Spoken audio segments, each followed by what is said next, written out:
열왕기상 20장은 이스라엘 왕 아합과 아람 왕 베나닷 사이의 전쟁을 기록하고 있습니다.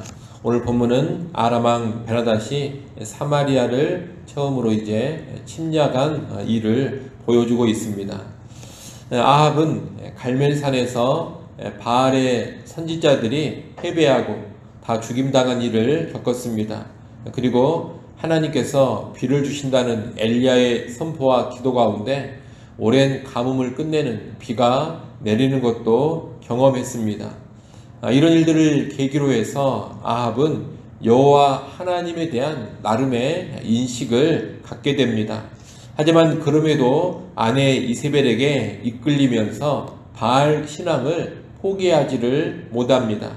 아합은 계속해서 여호와와 바알 사이에서 머뭇거리고 있습니다. 이런 상황에서 아람 왕 베나닷이 사마리아를 침공한 것입니다. 당시 아람 왕 베나닷은 아주 강력한 세력을 구축하고 있었습니다. 그래서 아람을 비롯한 속국의 왕 32명과 함께 사마리아를 침략해 옵니다. 아람 왕 베나닷까지 포함하면 모두 33명, 33명의 왕이 북이스라엘이라는 나라 하나를 침략해 온 것입니다. 이 싸움은 도저히 승산이 없는 싸움이었고 실제 사마리아 성은 포위가 되어서 함락당하기 직전이었습니다. 이때 아람 왕 베나닷은 사신을 보내 3절의 말을 전합니다. 너의 은금은 내 것이요 너의 아내들과 너의 자녀들과 아름다운 자도 내 것이니라 그렇게 전합니다. 이 말은 항복하고 속국이 되어서 나에게 조공과 인지를 보내라 이런 뜻입니다. 도저히 승리할 가능성이 없다고 생각한 아합 왕은 베나닷의 이 요구를 수용합니다. 항복하고 조공과 인지를 보내야 되겠다 그런 생각을 한 겁니다. 그런데 베나닷은 또다시 사신을 보내서 더 심한 요구를 합니다. 6절입니다. 내일 이맘때에 내가 내 신하들을 내게 보내리니 그들이 내 집과 내 신하들의 집을 수색하여 내 눈이 기뻐하는 것을 그들의 손으로 잡아 가져가지라 한지라. 이 요구는 베나닷이 신하들을 보내서 왕궁과 이스라엘 신하들의 집을 다 다니면서 원하는 것과 원하는 사람들을 전부 다 가져가겠다 이런 뜻입니다. 이것은 아합이 아람에게 조공과 인지를 바치는 그런 수준이 아닙니다.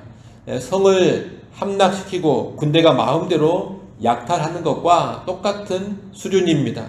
지금 베나닷은 단순히 조공을 받고 인지를 사로잡는 것으로 만족할 생각이 없는 겁니다.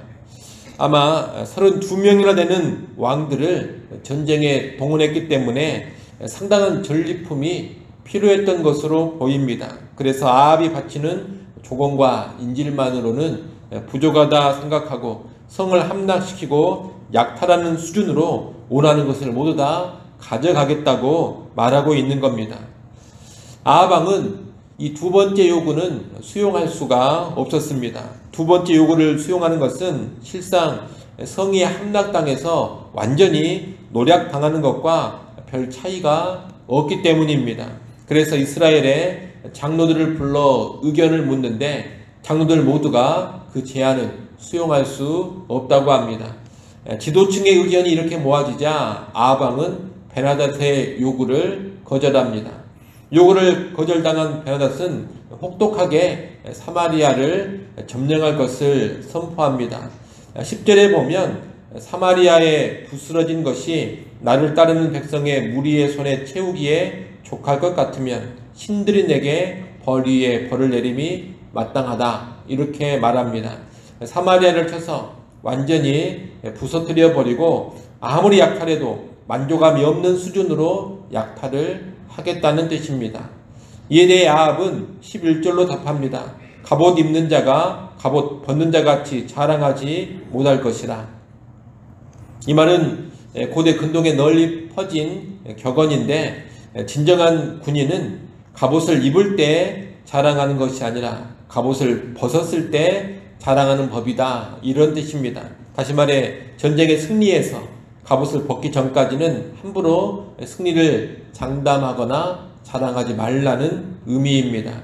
지금 아합은 누가 이기는지 어디 한번 끝까지 싸워보자, 이런 결사항전의 태세를 전하고 있는 겁니다. 어차피 전쟁을 하지 않아도 다 빼앗겨 버릴 텐데 한번 치열하게 싸워보고 죽겠다, 그런 마음을 먹은 겁니다. 이 말을 듣고서 베나닷은 사마리아 성을 향해 진을 갖추고 공격하라는 명령을 내립니다. 이 공격 명령으로 오늘 본문이 마무리되는데, 오늘 본문은 바알 숭배를 여전히 포기하지 않고 있는 아합과 이스라엘에 닥치는 위기를 보여주고 있는 겁니다. 바알과 세라를 이스라엘이 열심히 섬겼지만 이 우상들이 이스라엘을 사실 지켜주지 못하고 있습니다. 이스라엘은 바알과 세라를 섬겼지만 오랜 가뭄으로 고통을 당했습니다. 가뭄을 끝내는 비를 사실 누가 주셨느냐? 여호와 하나님께서 주셨습니다. 엘리야의 기도를 통해 여호와께서 비를 주신다라는 것을 분명히 밝히셨습니다. 바알이 비와 풍요를 주관하는 신이 아니라는 것이 명백히 드러난 겁니다. 그러면 바알을 확실히 버리고 여호와께로 완전히 돌아서야 합니다. 하지만 그럼에도 여호와께로 돌아서지를 않고 있습니다. 그런데 이제 전쟁이 닥치고 있습니다. 보통 전쟁이 아닙니다. 33명의 왕이 힘을 합쳐서 쳐들어오는 전쟁입니다. 이스라엘이 도저히 이길 수가 없는 전쟁인 겁니다. 항복하면 대충 해결되는 그런 전쟁도 아닙니다.